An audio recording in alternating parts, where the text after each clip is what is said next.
Yeah. I'm just going to get rid of this cat, actually, as is usually the case. He's whining. Hang on a second. It's a bit extreme. Just put it out. No, I'm trying to get rid of the cat. I'm going to rub him out.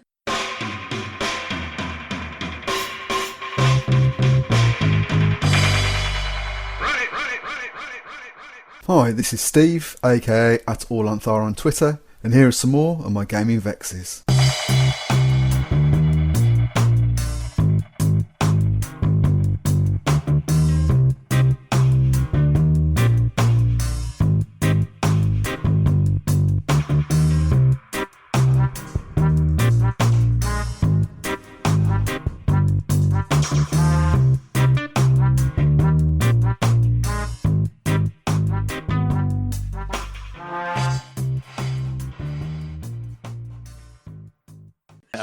I'm Dave on Twitter at Dave Patters. I'm Kay, Twitter handle @K_0, the shortest Twitter handle of them all. I'm Neil. I'm Old Scouser RPing, and I have a blog as well at oldscouserroleplaying.com.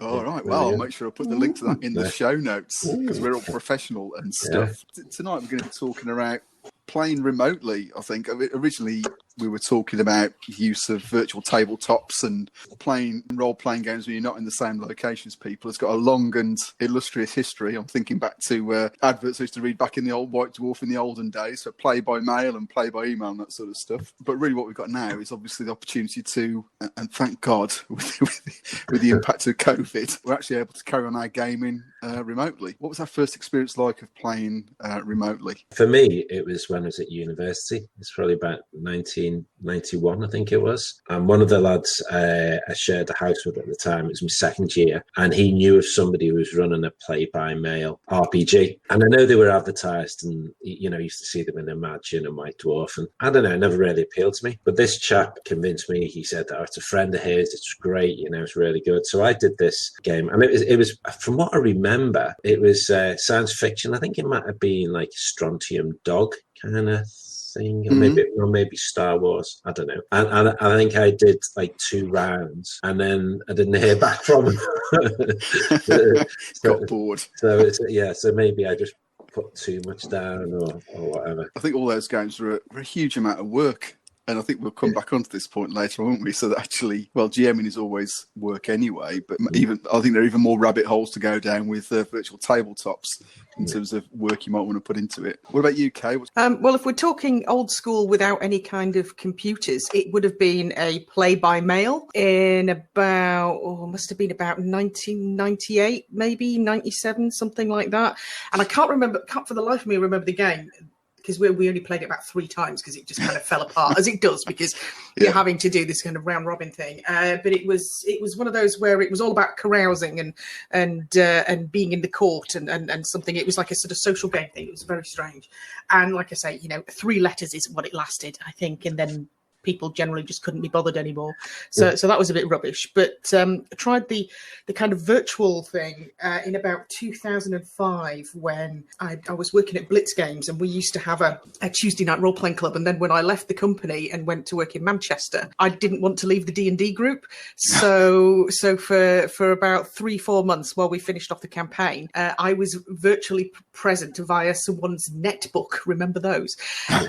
Literally at the table with a little camera. And the GM would occasionally lift up the netbook and point it at the tabletop, and I'd go, I want my ranger to go over here. And so it's almost like you're in the room. It was kind of a bit. It was really weird because it's sort of what's happening now with Critical Role when Ashley can't play and they have her like as there just on the screen, and this is what we were doing back in 2005, only way less glamorously and with a lot more nerds. A lot cooler, obviously. A lot cooler. More street cred, put it that way. What about you, Dave?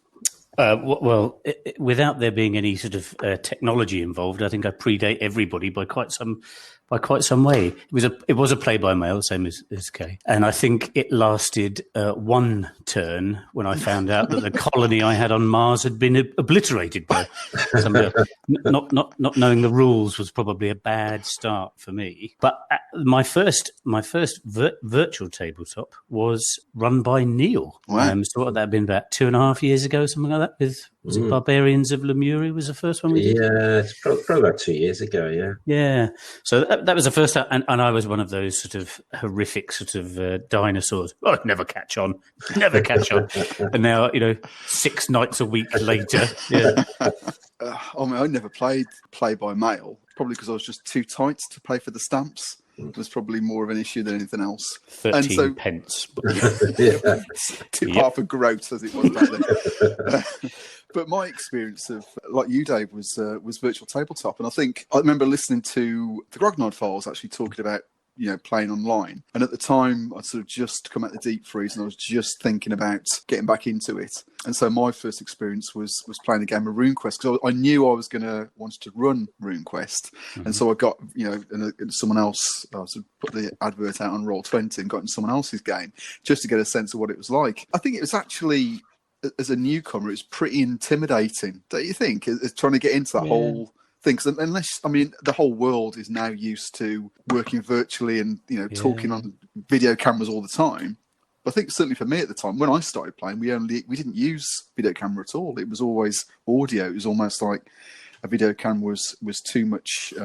It was like the Dark Ages. back in the time before, in the world that was. Yeah, so I think what we've gathered there is that gaming, there's a whole range of ways you can play remotely, and obviously you can go on the one end you've got a very simple approach. So if we're going to take away, play by mail or play by email, which people still do remarkably, but people still do it, you've got the simple approach where you could just have audio and you could actually use physical dice, which I know probably Kay, you'd probably rather use your own dice than Roll20's dice because they don't do you any favours often, do they?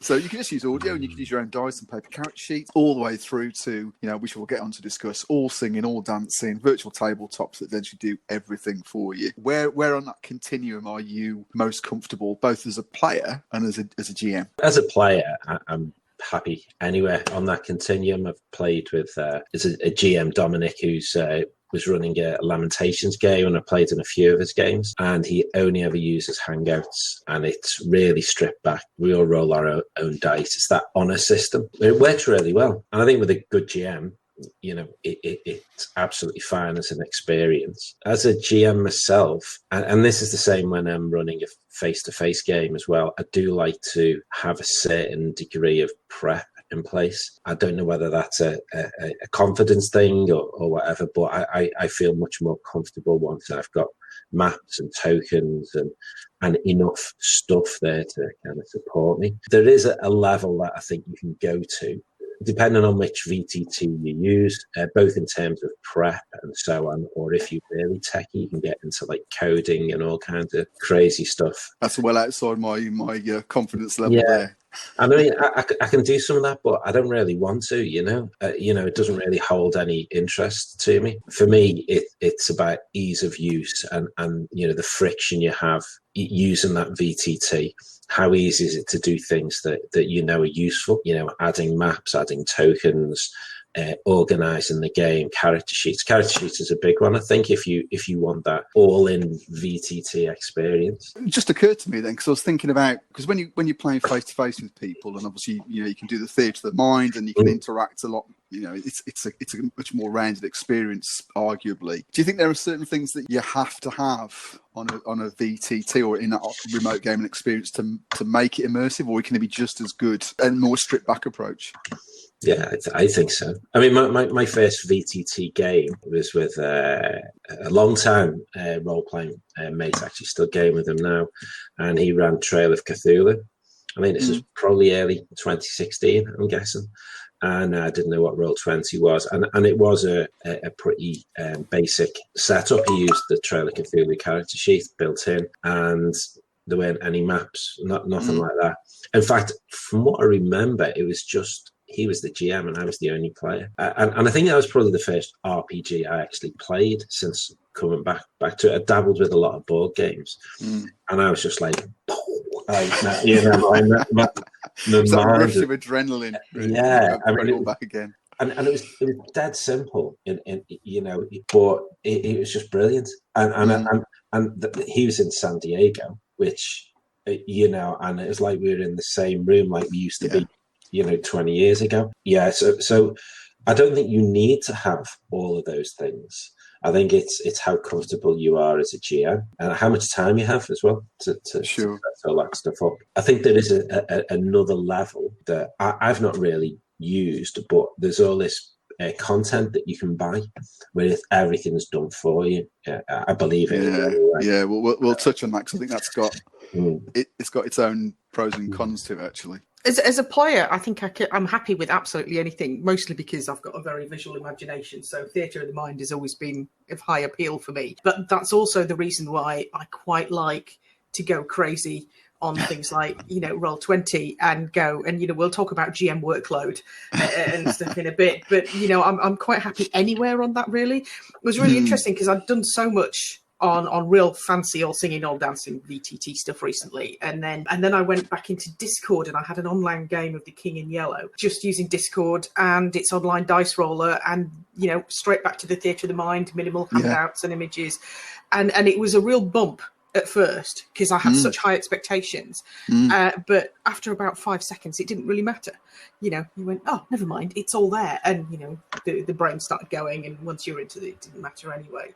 So I think I can go from one extreme to the other quite quickly, but I can appreciate it that other players might not feel that way. Did you find that when you went back from probably a more like you say, all singing, all dancing, let's call it immersive virtual experience to something that was a bit more stripped back, did you find that you were more focused on the story and the characterizations and that sort of thing? Because I'm just thinking that essentially a lot of these things can be distractions, can't they? As a GM now, I can sort of do pictures and sort of very bizarrely drawn maps that look like, I've sort of reverted to some sort of childhood with crayons. But and I'm glad. I think you both very kindly have taken me through, sort of Roll20 tutorials where I'd finished the session and had absolutely no idea what you'd done. But I think eventually sort of playing around with it, and I think that's one of the things as a player, and also then as a GM a bit later on. I've got that sort of fascination, that geeky fascination with, oh, hang on, now, how can I do that? Because I remember suddenly discovering that Neil had these animated blood spurts on the little tokens, which I was, how the heck can I do that? And I just ended up making a mess. But so I'm getting a bit better at it. And if you ask any of the people who played in my Roll20 sessions, I'm sure they'll say it has a certain agricultural feel.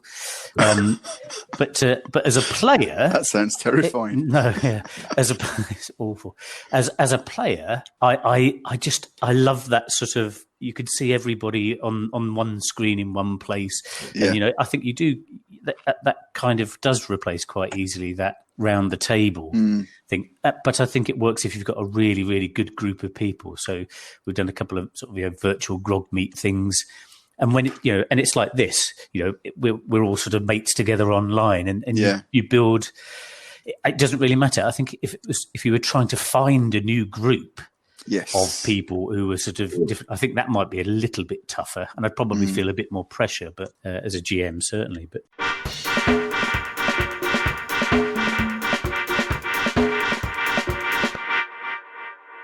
in terms of distractions, because like as I say, you can have all sorts of stuff going on the screen. I mean, do you find that it sometimes takes you away from the game? I mean, if you've got perhaps a slightly more stark approach where it's just you and maybe one other person, or it's the simpler approach that you referred to, Kay, is that a better experience, a different experience? What does that feel like? It's very much horses for courses, but I think you can split it into those more story-driven, narrative, investigative games, and your crunchy grid-based games. And I think that for the grid-based stuff, it's all there and it's very quick and it speeds things up, and that immersion becomes stronger because you can get through lots of complex roles in theory a lot quicker than you can do, look up tables, all that kind of stuff. It's kind of done for you. With the more storytelling stuff, and speaking as somebody who's run a VTM game and run it into the ground due to GM workload, and I've got some stories to tell you about that in a moment. But I think that that there's a potential there for it to take over quite quickly. That you feel, because you're not looking at a map, because you don't have a grid, and you're not doing the measurement, and you don't want to see the effect radius of your spells or whatever, that you've got to have 20 handouts instead. Yeah. I think you're right. I think sort of having, and I'm guilty of this, having the potential for more complexity, not in the games. Well, there's the game rules, obviously, it can be complex, but also just more stuff on the virtual tabletop. I get quite attracted to that, and I think our Earth Dawn game is an example. Yeah. It went on a real rabbit hole with that, in the intent for it to actually make life simpler for the players, but actually made it more complicated and acted as a barrier to the whole thing. And I think, what you were saying there, Kay, is actually it is horses for courses. You've got a simple game where you don't need a lot of maps or complexity, and I'm thinking about Martin's Full of Delta Green game at the moment, which is fantastic in as much as there's a huge amount of depth in terms of handouts and content and just atmosphere within that. But the character sheets, I mean, I'm using just a pen and pencil character sheet. We're using a simple dice roll on the screen. If we have maps, they're very simple, but they absolutely do the job. It's almost. I think it really is that there's a hit point of just enough.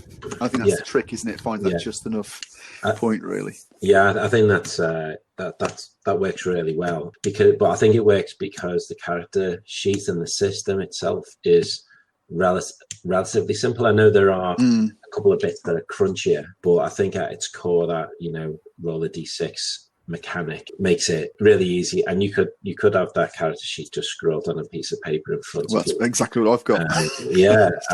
And I think there is a lot to be said for that, keeping it simple.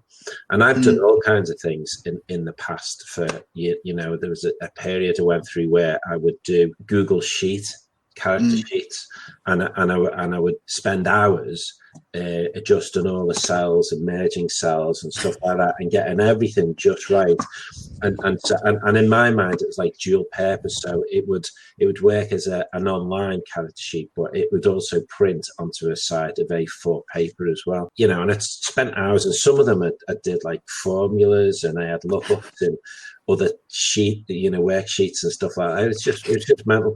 And then each character would have each player would have one, linked to their character, and it wasn't necessary. It's the equivalent of lonely fun, isn't it? Yeah, basically. But this is the problem, you see, because we're nerds. We're nerds, and we like to nerd out over our nerdy stuff. Yeah. And giving us all this potential is baubles to kittens, and we can't say no until we're just there in this ball pool of baubles. And I did a little bit of maths before we came on, and I had a look at that Earth Dawn character sheet that we're working on with its 10 tabs, each with at least 13 rows and 9 columns, which is over 1,100 cells of data on the character sheets that we're using in Roll20. And that's meant to be... That's the simple one. That's the simpler one. The one we had before was the more complicated one. 1,100 cells of data for one character. No wonder we go, excuse me, I just need to find that. Try this tab, try that tab. What are you doing? Still scrolling. That's the problem. Oh, no. And with that one, we seriously considered defaulting back to just having a fillable PDF, just because it was just the effort to make it easy for players, and as I say, ended up being a barrier. I think with that one, I think it's that's one of those games which probably works better face to face. But there you go. That's a contentious statement. I think the only thing that sort of throws me has thrown me for a loop so far is in trying to prepare for everything I thought was going to happen in the next session, and then the players just go off and do something completely unexpected. Yes. It just blows all your preparation out. And that's the bit where if you were face-to-face, you could cut... okay, clearly this is now theatre of the mind. But if you got all this stuff prepared, there's almost this sort of... Well, come on, don't you want to see this beautiful little floor plan I've taken 5 hours of sketching Marvel at this macro I've written to do this thing for you. I've imported this from 4 different apps and filtered it through, coloured it online and made it interactive. There'll be a disappearing door, and then they go and do something completely and utterly out of character and all over the place. So I think that's the only bit I would say with regard to that prep side of things and how does that differ from face-to-face. It's actually not necessarily the pre-preparation bit. It's the when you have to go off-piste, and you haven't got, and everything else has been beautifully colour laden in front of them, and then they go and oh, well, you're in a cave now. You know, you've ruined it, you bastard. Yeah, and then it's the option of, do I quickly put together this beautiful cave map that I've got, or do I just scrawl on the background with the writing tools, the drawing tools in Roll20? Have you never heard of railroading, Dave? Come on. Get with the program. That will be the episode before this one. That's when I put on my Obersturmenführer costume. Now, oh my word! But I think the amount of content that things like Roll20 allow you to do, and yet the limitations with which they allow you to manage that content is actually quite a stark difference. I mean, the content management system, I would argue, in Roll20 is pants. Really? Upload, move, sorting, tags, downloading, archiving, all of it is pretty rubbish. I think you're better off with a Google Drive or something like that. But once you have this, you feel that content creep. It's kind of inevitable, and it does need to be managed. I mean, I pretty much content crept myself out of my own vampire game as a GM because it just became massive really quickly. Really? I played in at the early stages of that game, and it was fantastic. And you spent obviously a huge amount of time so if I take an example, we were traveling on a freighter, weren't we? A tanker across the Atlantic from England from UK to America, and you'd thought out things like it's how long it was going to take us and where we were going to land and where the tides were going to take us and all the different crew members on board. Yeah, itinerary, all that. And I was thinking, the shipping manifest. The shipping manifest. 2 pages, complete with water damage. Do you never sleep? I remember looking at it thinking, okay, is that real? Is that a real one? And you'd actually made that stuff up, No, it was. You see, that was where I hit peak fun. Was when I went to things like the shipping manifest, and I was going, "Oh, this is incredible!" And then I kind of went shopping on eBay for loads of antique images and gave them all these esoteric attributes and histories, and that was even more fun. And then very quickly, it descended into creating cell phone conversations between multiple antagonists. And that was when it went straight into the not very fun valley because I was trying to work out... That's where it went into the not very fun valley. Because I was trying to work out whose phone number was whose and who they were actually messaging and how that would look on the phone. Just because right at the very start, our heroes had been pulled together with text messages. So that set this precedent. Yep. And I felt that I had to just continue it. And after that, I just kind of had to go, do you know what? This isn't fun at all. I'm getting really stressed about every single thing. And I'm just going to have to just take a step back. But where did the pressure come from in that? Was that from within yourself? Was it because there's the capability of doing all this stuff online? Because if you were doing that physically, you probably wouldn't have had the time or the desire to do that sort of thing. So, and certainly as a player, I mean, I appreciate all that stuff, but I probably I just went, oh, that's really nice, and just skipped over. And I didn't probably fully appreciate the art of it. I just went to, what does that tell me about where I need to go next in the game? Exactly. Well, this I think is where my limitations as a GM and the potential for photoshopping my way out of a corner came together on the virtual tabletop. In that it was quite easy for me to been a lifelong digital artist, so I'm like, yeah, I'll just throw some Photoshop stuff around, it'll be fine. But it was my expectations of, well, actually, I don't want to railroad the players. I want to breadcrumb them with lots of really nice handouts. And that was my GM style, was breadcrumbing with stuff. And there was the wonderful, essentially, the Vampire Christmas episode that we had where everyone just went, we will unbox everything on the ship. And I was like, oh, this is awesome. I've prepared all of this. This is the best thing that ever happened. And then on the flip side of that, it's the players when they go off-piste, or in this case, they go off the ship, and we got into New York, and suddenly it became very broad. Yeah, that's where I came a cropper, because I was used to having a very narrow linear space in which to work all this magic on the online system. And as soon as it became really broad, I just couldn't keep up with it, and it became a massive stress. Now, I don't think my players at any time would have gone, well, what's that? Only 2 handouts this session? Hey, you're slipping. No. But personally, my whole GM style for that game had just, my strategy was in complete tatters, just because I'd changed the setting, and yet the virtual tabletop had got me used to all of this weight. And I think I'm going to quote Chuck Palahniuk on this, because it's the things you own end up owning you. And at this point, the virtual tabletop owned me at this point. Roll20 owned me, not the other way around. Yeah. And so, I think you say it crossed the the Rubicon from being fun to not fun.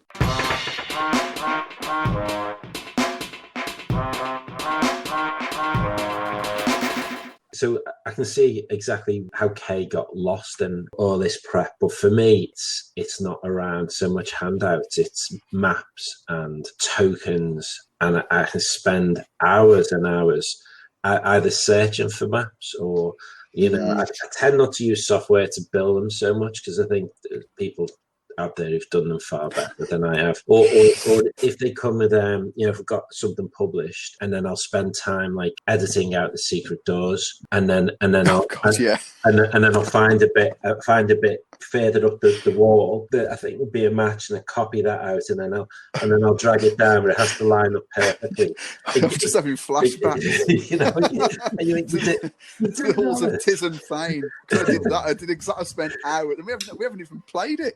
But it was all set up on Roll20 with all the secret doors and everything. What I had to do was I like you, I got the map. Yeah. And then I deleted all the secret doors. But then, of course, I couldn't see what the secret doors were, so I had to then put another map over the top of it on the GM layer. On the GM layer. And then trying to get it to match up exactly. Well, that's exactly what I did last night. Exactly in the game Dave was in that you'll be playing in a couple of weeks. You do all this crazy stuff with, and then once you've got them prepared, you've got to then get them scaled in Roll20. That can be a challenge. And then there's all the tokens and hours of spent trying. So the question is, why do we do it? Why do we do it? Yes. I think we think it's going to add so much to the game. I think that's why we do it. But it is unnecessary. Entirely unnecessary. When I said earlier on that my sort of stuff tends to be a bit agricultural, I genuinely, I wasn't lying. I view this as a bit of a sort of group therapy as well as obviously. I was going to say this is an outpouring of GM angst here. So because I had tried desperately for probably about a day or so just to upload this blasted map. I'd even scan stuff in, thinking, I've got to get this right somehow. And in the end, I just spent about 5 minutes with the tool, the crayon tool, drawing it in different colours. Okay, the mountains are black here, and they're triangles. And that'll do. That's a town. I think that's a town there. And then so nothing to do from me about hiding secret doors, but it's like, well, there you go. There's the map. Take it or leave it. And of course, it's a bit of fun for me anyway. When everybody gets a bit of a giggle after they've seen these beautifully crafted Neil Benson games, and then they see mine, as I said, which looks like a sort of a chimp has had 5 minutes before we went online. But I think, as you said, because I have gone down that route of I'll get everything on there, and I took an awful lot of. If I say I took a lot of pride in doing the one I did for Virtual Grog Meet, the players who are in that listen to this will be absolutely wetting themselves. There's nothing wrong with that. Pride in your work is always good. Yeah, for a simpleton. But that's the pressure, though, isn't it? It's the pressure that we put on ourselves because we grog a crew. Are all very seasoned role players, and so we tend to think that expectations on us as GMs is much higher than it would be if it was, I think just because we know just how widely played and some of the games that we play are with the people who actually make the games, this is very high stakes GMing, and I think because of that we've got this helter-skelter of expectations of our GM workload that we put on ourselves just because we want to impress, we want to uphold a minimum standard. Yeah. And if the tools are there, we feel pressured to use them or buy them. That's the thing, isn't it? I mean, for me, maps, absolutely. Tokens, yeah. I mean, in the RuneQuest game, I've got endless characters I've created, like NPCs and tokens and all that sort of stuff. But the other thing for me as well is, and I'm not a coder at all, okay, so I come at this completely, more from your side of things, Dave. Things like macros and APIs on Roll20 particularly, writing my own okay, an example is I'm setting up the One Ring game on Roll20 at the moment. Okay. The reason I'm doing it on that as opposed to another platform is there's a character sheet on there already. So we can perhaps touch on how important character sheets are in this. And so in that, I wanted tokens to have different auras depending on what combat stances in the game. And so I spent probably an hour messing about with it, just so it would assign different auras to things. Utterly unnecessary, okay? But I just thought it would look nicer in the game. Yeah. But, and that's the problem, is because it's almost like there's a rabbit hole you can go down with this stuff. And it's as in most things in this hobby, it's knowing when to stop. Yeah, Which we're probably not very good at that generally. I think once you reach a certain level of time on Roll20, they send you a straitjacket. because I didn't reach that. Yeah, you can get that. But the interesting, funny enough, actually, and again, another example of something we talked about previously, which is on that liminal game, though, and it probably only really works in sort of perhaps modern day settings. I'm not sure, but it was great when you could click on the hyperlink and go and look at something in a, either a piece on Wikipedia or I thought that was fantastic. So actually, what you can do is you can be incredibly creative in there, and it still fit with that theme, which isn't quite coloured character sheets for one ring, but sometimes you can use. And actually, there's a lot of simplicity in that for some of the modern games. So maybe there's a bit about which game you're playing and the complexities of those games and the amount of work you got to do. Perhaps. So I think that the lesson there is, as a GM, it's pitching it so that when you put that amount of work in, there's at least an equal value for the players. So like in most games, when you're messing around with macros and stuff, I mean, you talked about, Dave, about the API that caused blood to spurt out of tokens in Neil's game. We all loved that, so we all stole that and put it in all our own games. So it had value and it just added a bit to it. Whereas actually APIs are put together to assign spirit magic spells in RuneQuest. It's probably no one really gives a stuff about that. So actually, that in itself is wasted time, isn't it? So it's almost like what's the minimum viable effort you need to put into something to get the value back? And I think that's quite a hard thing to judge for people probably like us who sort of get into these sort of things. I suspect there are there's different categories or different types of increments. So improvements is the word I'm after. So when you're talking about those macros or APIs and so on, and the effort you need to go to plug them in, to configure them and stuff like that. The one you mentioned there about spirit magic, you probably got excited about it because it's a cool RuneQuest thing, or you could see how you could apply it. As you say, it probably doesn't add that much to the game, or maybe it does. Maybe it makes it easier to track how long things run for and so on. But visual things, I think, tend to make more of an impact. Dynamic lighting, or when a spell effect goes off or something like that. I think that makes it an impact. I think there's things that can help you as a GM, help you track things, and like the token mod that you use, that looks really handy. And then there's other things that you think are going to be dead useful, but just aren't, and end up being a complete nightmare. And I've done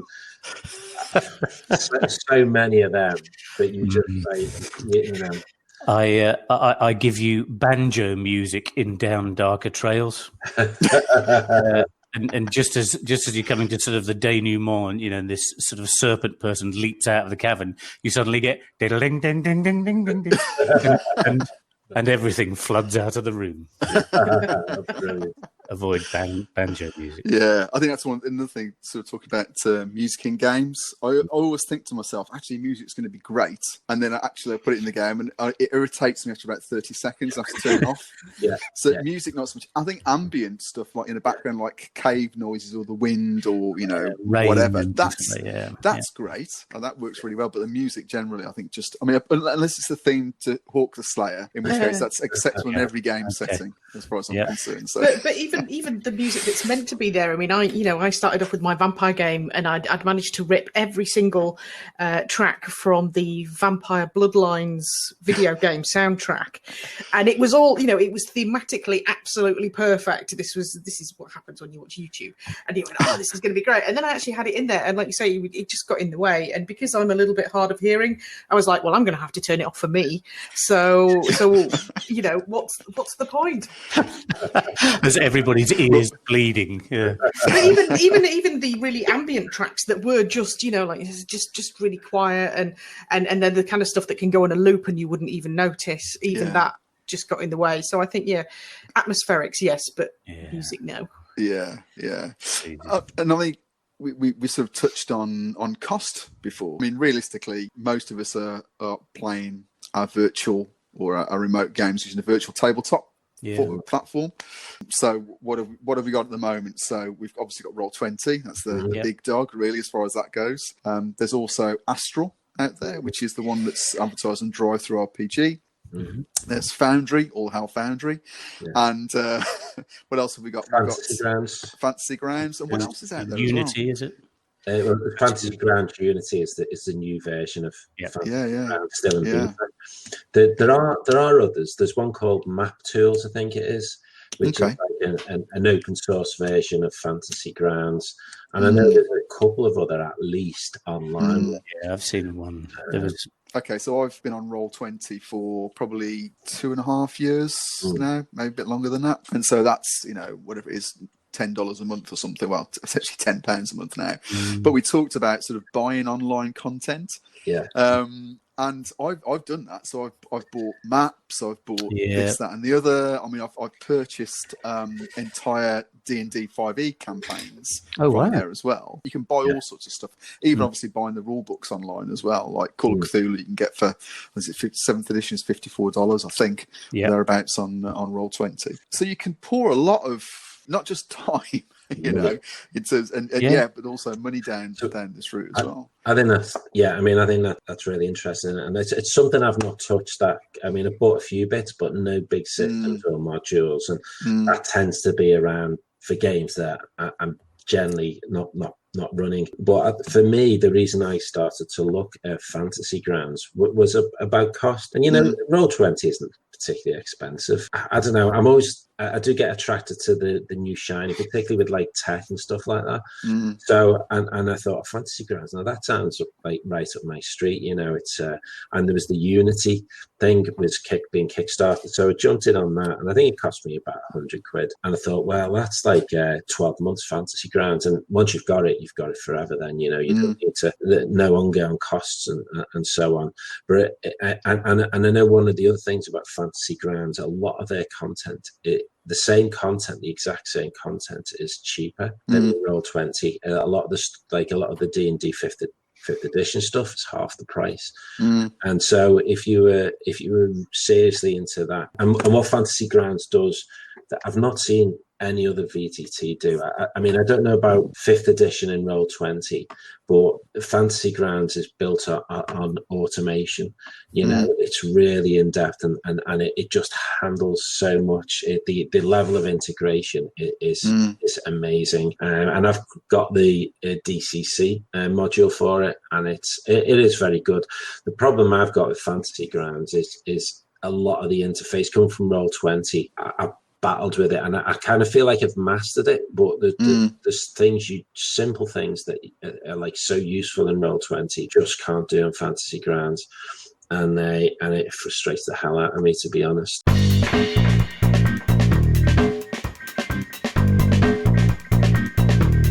Yeah, Roll20 is the GMing and the playing one I've done most, but I've just recently taken up with a group of people. We used to sort of game face to face, and I've sort of broken my cherry on D&D 5e in Fantasy Grounds Unity.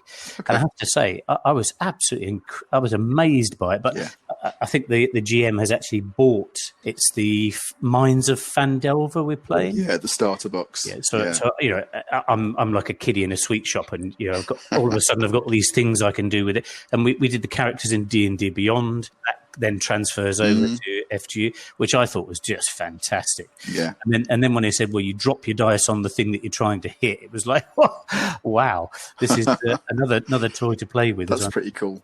Yeah, and I was very, very impressed with the way they work. But I was looking at it and thinking, my goodness, this must be complicated to sort of, to set up as a GM, and it would be beyond me, without a doubt. It'd be beyond me to do something like that. Yeah. Well, I've only used Roll20, so I feel like I've got enough systems and enough software that I need to understand at the moment, and so having, it's bad enough complexity in your life. Well, yeah, exactly. Just with my job, I need to know about Unreal and Unity, the game engine, not anything to do with Fantasy Grounds Unity, which doesn't help. And it's like, do I need to learn another interface? And as a GM, I can't be bothered unless there's the content that will draw me in, and that's what it is. You know, it's Yes. the thing that got me to pay my £8 a month idiot tax to Roll20 was the vampire character sheet. Yes. That you only get with a pro membership, and that was incredible. So whatever next game that I think I'm going to run a big campaign of, if it's got the content, then that will draw me to the system.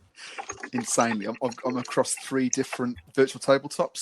So we've got obviously Roll20, and that was the first one. And again, so I played 5e on there, and it's pretty good. You've got the character mancer and other things. And the interfaces, I'm sure there are lots of APIs out there that you can do, but it's almost like a level of work that I wasn't that willing to put into 5e particularly, so it probably says more about 5e than about Roll20. Then there's Astral Virtual Tabletop, so I ran Soulbound through that. I taught myself how to use that, and that's actually quite a nice system in as much as you can import your own PDFs. So like, unlike in Roll20 you have to write your own character sheets, in that if you've got a PDF of it, you can just upload it, and then you can essentially create all the various role on top of it. So there's that. And then the other one, obviously, the new one I'm playing with is Foundry. The decision that would lead me towards using one of those systems is there a system in there? So at the moment, I've switched my 5e game from Roll20 onto Foundry, because I can take all the content over there, and actually it's all the automation you talked about with Fantasy Grounds, that is exactly the same in Foundry. Okay. It's a one-off purchase. It's £50. And that's essentially that's it. But for example, with the One Ring, because I know that there's not currently not a character sheet in Foundry, I'm thinking about doing it in Roll20. If Foundry do something between now and then, I will switch over instantly. So it's almost like my decision is Foundry if they'll do it. If not, they'll do Roll20. If there's not a character sheet in Roll20, I'll go to Astral. But having that wealth of options, again, it just takes all the time in. You have to do all that sort of stuff, don't you? Really.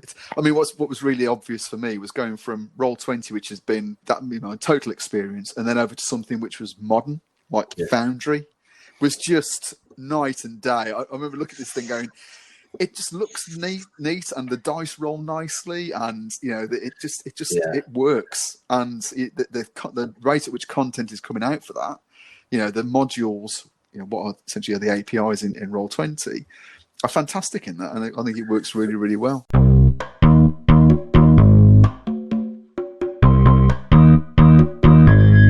I mean, there's a thing about Foundry. I totally agree. It's modern the way it's been built. It's a modern web app, whereas I think like Roll20 is hampered by lots of legacy code, and I get the impression that most of the money they make goes on like infrastructure, servers and stuff like that, load balancers, making everything, just stable because they've got so many people playing on it. Whereas with Foundry, it's a self-hosted option, more in a way a bit more like Fantasy Grounds or Fantasy Grounds Unity. There is an option to host it with a service called The Forge.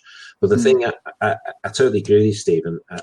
But the module thing is fantastic because everything's there. Now it's like this in Roll20 as well, but everything's in GitHub, and you can just go and you can download repositories, and you can see how things are built. That side of it is like an open source community, and so you can see how people are just getting excited by it. And because it's so modular, it's so neatly built, it's easy for people to come up with this content. And, I mean, when you talk about things like GitHubs and stuff, I mean, that sort of, I'm doing the goes over the top of my head sign, as we speak, great radio. For someone like me who's got no clue, I can just click a button on a screen and I go, well, that looks cool. Let's have that in there. So it's really easy to use as well. Going from Roll20, which has got such a big legacy and, has been fantastic, I think the real driver to try something else was because of just the fact that it was falling over with a number of people because of coronavirus. Everyone's shifting their games online. Just trying to get the thing to roll dice sometimes was absolutely horrendous. And it's almost like that forced me to look for something else. I think if coronavirus hadn't happened, then I probably would have been quite happy just going along on Roll20. But the cost saving there, though, it is important because they plan to do self-host it. Once I've paid the £50, it's not going to cost me a bean. I'd say Roll20 is not expensive, but if I can use something that's free. Okay, so we've talked a lot about, obviously, virtual tabletops, the actual tools that we use and what we like and what we don't like. Before we move on to the softer side of it, so we talked about etiquette, etc. So how do we handle issues that might arise in the game with technology? So I think we're speaking to each other over Google Meet at the moment. Obviously, we've said that having video interaction is really important because it helps to get that in the room sensation when you're not actually in the room. But obviously that can have downsides. So, I mean, how do we handle, what sort of tech issues have we come across in the game, and how do we handle them usually? So it's pretty much always to do with people with having poor connections, or they can't get the webcam to work, or the microphone's not working. It's one of them pretty much. Yeah. There's another thing that you find cons and stuff like that is somebody who's never used Roll20 before. But in terms of the tech stuff, yeah, I think the issues tend to be primarily down to the person who's got those issues and most likely their broadband speed. And there's one player we have in Tuesday night game, Dave knows who I'm talking about, and God love him, he's a trier. You know who you are. and we just kind of roll with it, really. Sometimes he'll type stuff into chat and Roll20 when I think you got to be patient, I think, with stuff like that as well. That's important. And you've got to take that into consideration as if you're in your kind of time estimates, if that's an important part of your game. Well, it's about infrastructure, isn't it? That lag in Roll20 that happened when lockdown happened, and suddenly it's all the false drama of reality TV just because their servers are a little bit overloaded. But also, if you've got a friend in a rural part of the UK and their broadband isn't great, and I think this is something that's going to become a real problem as we've gone from just having audio to now having video as a norm. All of these social norms where we want more and more functionality, we might want larger groups. There's going to be a lot of interaction with all the macros and things like that. That bandwidth is really important, and I'd say that's more important than anything else. You can get a gaming headset for a tenner and it'll be fine. You can do this on an iPad. We've even had people come in and play via smartphone. So that kind of hardware isn't really the barrier. It's the bandwidth, it's the infrastructure, both for people like Roll20 and Foundry or whatever, if they've found a solution with hosting it locally. Another side of that as well is that you talked about people who video is almost like the default now, and I've had people say to me, newer players that have come into games saying, "Oh, I can't play because my video camera will work," and we say, "Well, that doesn't matter. As long as we've got audio, as long as we can hear you, that's enough." I've heard people talking about playing online has been a huge learning curve. So, there's having the right kit. So as long as you've got a headset or a mic that works, that's fine. Your laptop will run Roll20. That's fine as well. And as long as you're willing to just at least think about a little bit about how Roll20 works, or just to bear with it, that's probably all you need, and it shouldn't be any more than that than a barrier, really. You can see lots of bits though that add not necessarily just complexity, but as you were talking about with Kay with regard to things like bandwidth and stuff, because the audio and visual systems on most of the applications like Roll20 are pretty ropey. And Discord was another one it's a bit ropey. Trying to find something that works for everybody and actually is very good. And here's a quick plug for Jitsi, which I've used, which seems to be fantastic, and is free, because everything else that you've started to use is no longer going to be free, is it? So you've got whatever it is, Google Teams or Meet. They're all going to become expensive and if that's your modus operandi, it's going to add to that expense as well. And actually, I wonder whether some of the companies haven't really taken that bit into account. It's another way of really sort of cementing people's loyalty for the system, the platform, if it does all the other bits around it, if it does all of the connectivity and the video and everything else, and is stable. But I think, again, as both Kay and Neil have said, it's the biggest issue, I think, in terms of it's very rarely kit. We likewise people on mobile phones. It simply is broadband issues. I mean, I've noticed since I've been playing online, probably about 3 or 4 years now, those issues are less and less. I mean, definitely, you know, and I think part of it is, people are getting more familiar with it, but I think it's just changes in wider society around how people communicate.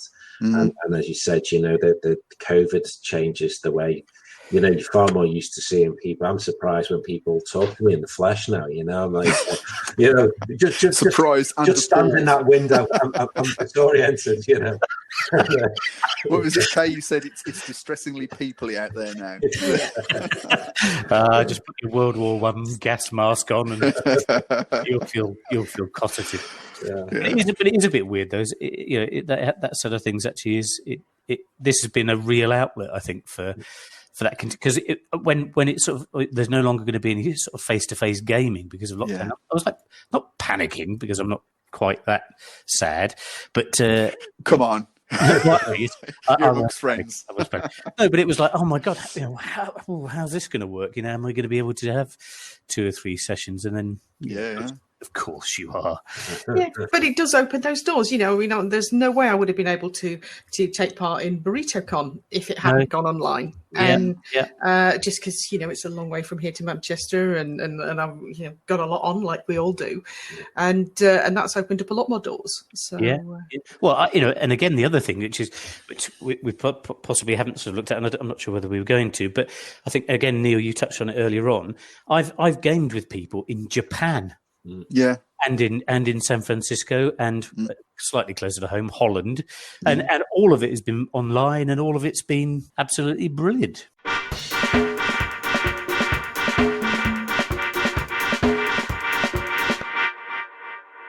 It's a real explosion in availability of gaming and people being very comfortable with it now. I mean, like, obviously you've got like Gen Con online, you know, Expo was online. I mean, you know, obviously much bigger than both those. BurritoCon was out online, you know. But essentially now there's gaming that's available across the world. You know, any time of the day or night, pretty much, if you want it. Every night of the week you can game. And I think there's been a bit of a learning curve for all of us in terms of not just how we interact with other people. You know, we touched on etiquette early on.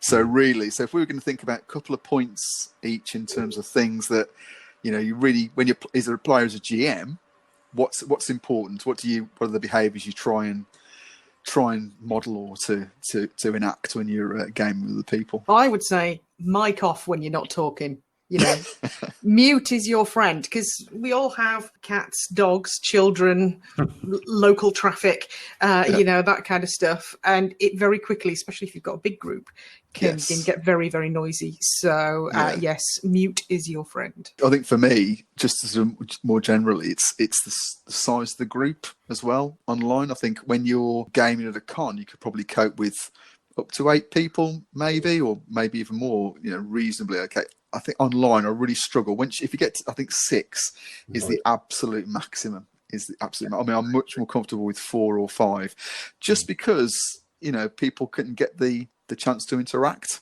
You know, I think it's much harder when you're a GM and you're in a face-to-face setting. You can see when people aren't engaged and you can act to bring them in.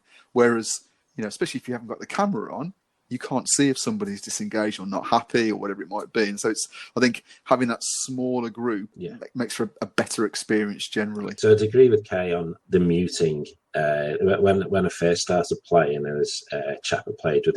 Again, was an old friend, but I've not talked to him for a couple of years now. But he used to play, and he had young kids, and he used to play in his living room, and there'd be the telly on and young kids running around. And I don't think he just realised, because he had his headset on, and I don't think he realised, God, it used to drive me to distraction. It's so distracting, isn't it? Yeah. And I'd say to him in as polite a way, look, anyway, can you just mute your mic when you're not talking? It's that as a player, or anyone, being considerate, you know, to as you would expect in any other social situation, any other game, just be considerate to the other players. I would say the other thing for me is about, so you've seen it's happened this evening when we've been talking, the social cues and the body language and so on, when you can interject in a conversation, when you've got something to say and so on. it's much harder to do that well when you're on video. And particularly if you're in a game and it's exciting and everyone's like got things to say. I want to do that. I want to do this. I want to do that. So I think it's just again just having that bit of patience as a player in particular. And for me, the thing I try to avoid doing actually is putting time limits on things.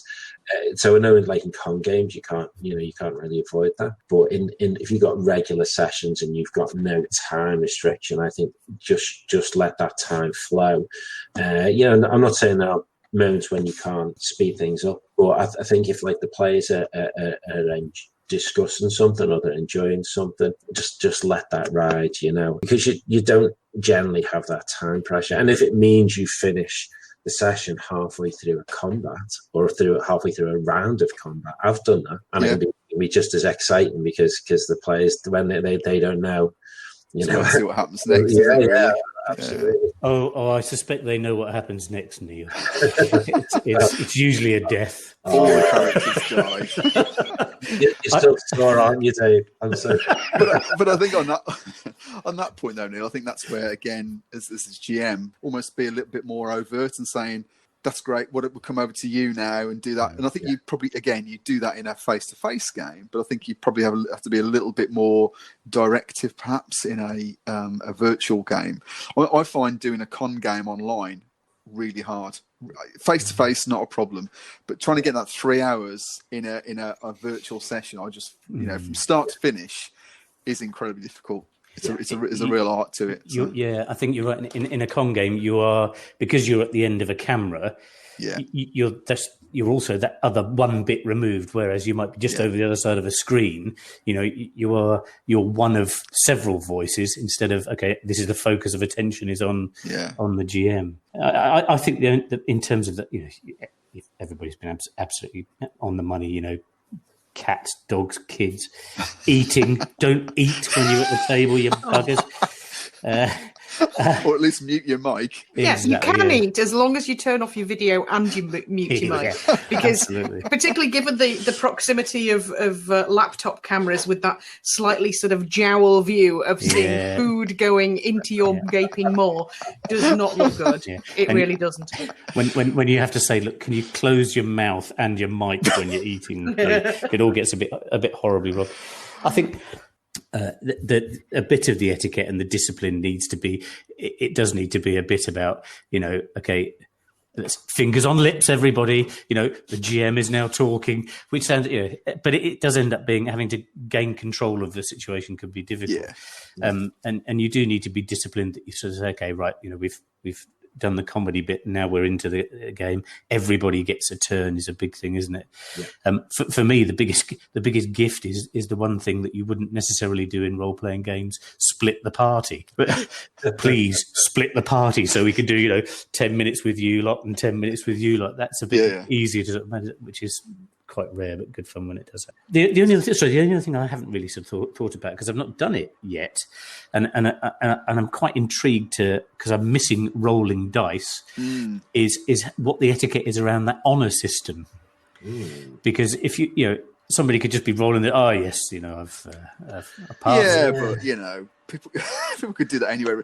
I think you judge your players, don't you? Really, because I know that. I mean, when we played before in other games, Kay's gone, these dice are rubbish on Roll20. And I said, look, I'm quite happy for you to unroll in physical dice. I'll just trust you. Go with that one. But I do miss rolling dice. Do you know what I do? Yeah, I got mine out the other day and was rather worryingly fondling them. Actually, that's true. It has stopped me from buying so many dice, knowing that I'm never ever going to use them except for possibly at a con game in 2022 or whenever we get a vaccine. It has meant that my dice buying ways have finally calmed down, which is good, because I'd gone through all the plastic ones and then bought all the metal ones, which were then too heavy to take anywhere, and was starting to look at the proper sort of gemstone ones and went, oh my god, just back away. But it's stuff like that does affect the whole industry of So people like All Rolled Up, I could imagine. Obviously they're making I'm sure going great guns on the masks and things like that, for example. But obviously that they're collectible items in their own right anyway. But obviously, if people aren't using them, those sort of physical. I mean, you still buy them. I mean, I don't rolling trays and things. Yeah, all the cool stuff that you get. I mean, the thing for me, sort of just a slightly different point, is I mean, we all know that virtual interactions can be quite tough. So when we're at work and we're back-to-back, Teams meetings, whatever it is, it's knackering.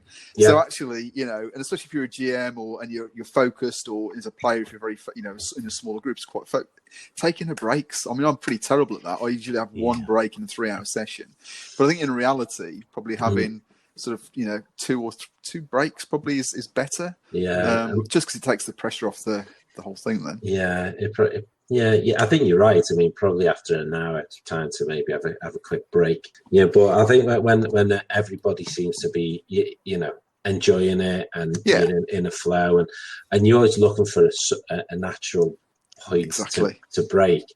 And if it doesn't come up in the right time, then you're kind of like, oh, is that the time? It's 11:30. It's 11:30. You've been sitting there since 7 o'clock. People with the legs crossed and gasping for a drink. Toilet breaks. Tenor gentleman is the way forward for you. If you make it, I'll buy it, Dave. If I have it branded, it'd be fine. I'll get the guys that are all rolled up to make some. If you stick a branch out, I'm sure Doc Carey will buy a full set. So don't worry about that. All rolled up masks of Nyarlathotep panthers. There's a niche in the market there. All right, okay. But funny enough, I think the only other thing is just to sort of maybe to reiterate, because there are some people, and I've seen a couple of people just recently, sort of, and particularly on things like the Discord forums and things, saying, I'm a bit concerned about virtual tabletops and gaming online and stuff. And I wonder whether there are some people who do feel a bit awkward about it when, and if they were to listen to this podcast, obviously avoid anything that I've got a hand in. But it really is. It's slightly different, but it's brilliant. It's just good fun gaming, and don't be scared of it. Get in there. Both. I think they are. I think you're right. I think they're different experiences. I think there are some things that I would prefer to do online, because I was thinking about trying to run the. So I'm running Princess of the Apocalypse for 5e, and I bought one of those packages, which has got everything in it, every handout, everything, just in fact too much stuff to get your head into in some ways. Trying to run that face to face with battle maps would be a nightmare, whereas actually it's as easy to set up a map with a couple of caves on as opposed to a whole castle. So actually that I'd prefer to. In fact, the group I've got that I'm playing that with are all people that live within a 10 minutes drive of me. But even before COVID, we were all playing online just because it was more convenient. We could just open the laptop up when we could play. It meant that actually maps were easy to use, and I think even if we met up face to face, we'd probably still use the virtual tabletop just because it gave you that flexibility. There was something I was also thinking about. Being I know you're also slightly in this bent, which is about real crunchy games, and I'm looking up there at Rollmaster, but also Champions. If you could get a Champions interactive character sheet, that would be that's where the crunchy bit is taken out of it. How much stun and how much all the rest of it. No, I think we had the likes of Fantasy Grounds, or systems that have high levels of automation and tooling as well, as you mentioned, the D&D Beyond thing that plugs into Fantasy Grounds, and we used playing in Deck the Dice's Baron game. We used this Character Mancer. And and it was my views on 5e, but it was great. They're well documented now. it was. I mean, it's a really nice piece of kit, to be honest, and it's very slick, very well put together, and you can see how that stuff really does help. And rather than spend 3 hours everyone rolling up characters, you can each spend an hour at your own leisure, wherever, rolling your character there. And I think there's a lot to be said for this playing online. Playing with. But one thing none of us would be able to play face to face in a regular way. No. You know, and then, you know, when the weather gets bad, you know, you don't have to worry about going out and driving in the rain and whatever. And, you know, it's so convenient. I think it makes, when you're doing a lot of a gaming like this online, when it comes to those face-to-face events, you know, like the cons we go to, Game Expo, Grog Meet, Albert, and all of them, it just makes them so much more fantastic because it's not such a regular thing. Grog 10's another one, you know. Just getting together with people is you know, those things feel more special because of that, I think. I think that's a really good thing to end on there, Neil. Really positive. I like it. We're all friends together. Indeed. Hurrah! Hurrah! Hurrah for the Grogs. Yeah. All right. Okay. Now we should sing the Grognard song. That's true. Don't we have? This is a Grognard anthem. It's probably some kind of Manchester 90s thing, isn't it? Grog life. Oh, lovely. That's definitely got some legs on it, hasn't it? I think come up with some alternative words for that one.